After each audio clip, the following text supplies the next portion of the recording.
On a bright, peaceful afternoon, when the sunlight fell in soft golden streaks across the parking lot of a classic red-trimmed diner, something heartbreaking unfolded, something so cruel and unexpected that it could shatter even the strongest heart. It began with an elderly woman named Marina Hole standing quietly outside the diner with her small purse, her fragile hands trembling as she tried to read the lips of the teens around her. They weren't helping her. They weren't asking if she was okay. Instead, they were filming her, mocking her, circling around her like predators who found amusement in someone else's pain. And in that moment, the world felt painfully unfair. Before we go deeper into this story, if you believe in kindness, compassion, and second chances, please like, comment, share, and subscribe to Kindness Corner because stories like these deserve to be heard.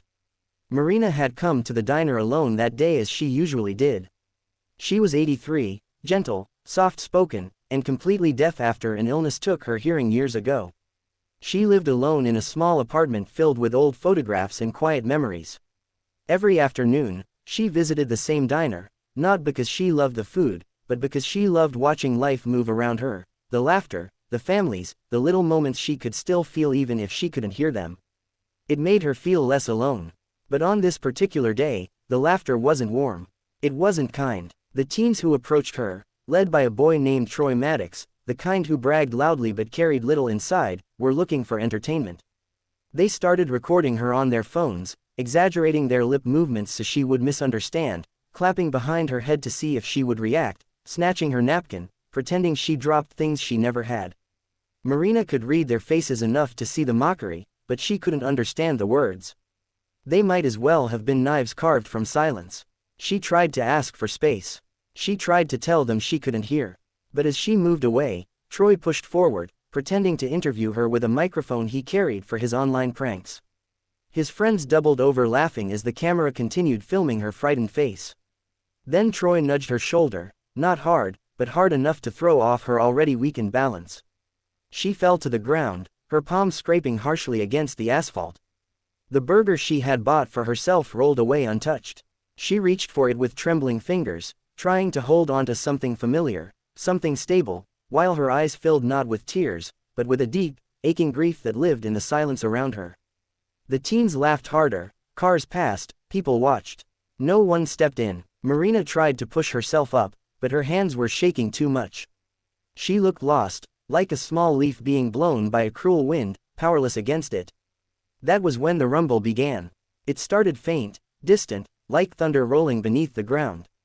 The teens kept laughing, ignoring it.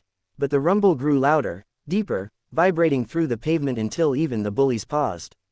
Heads turned. The rumble multiplied. One motorcycle, then another, then several more until the sound became impossible to ignore. A group of 9 bikers dressed in black leather and steel badges pulled into the diner parking lot in a slow deliberate formation. These weren't loud wild bikers.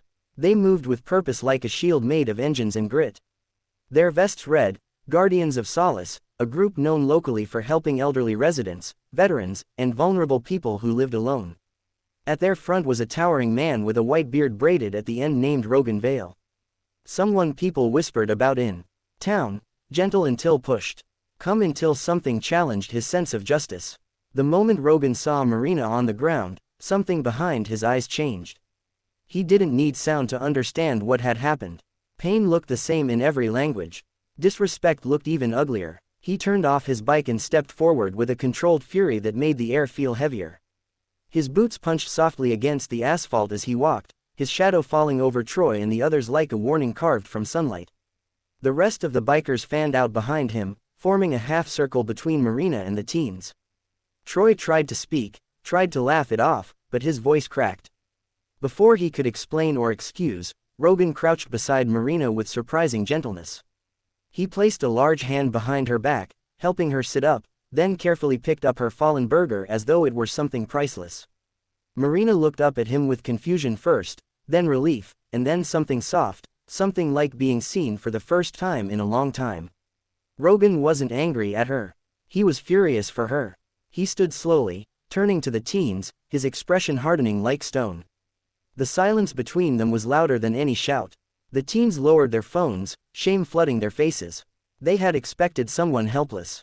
Instead, they had found a wall. Without raising his voice, Rogan signaled one of his group, a woman named Kira Vale, who gently helped Marina to her feet.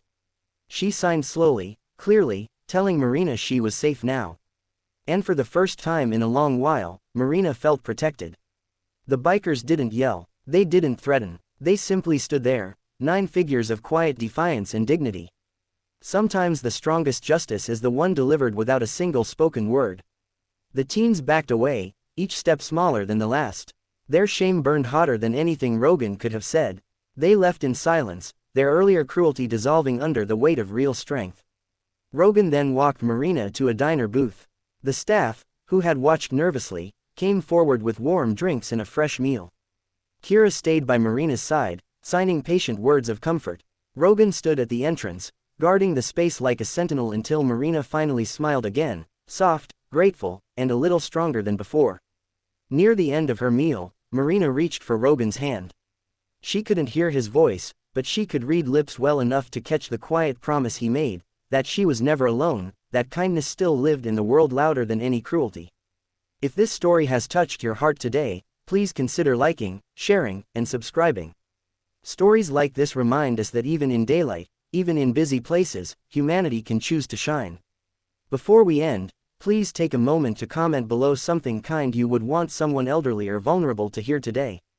It might mean more than you think. And so on that bright afternoon where cruelty tried to win, 9 bikers with brave hearts turned the tide, proving once again that kindness when it arrives can change everything.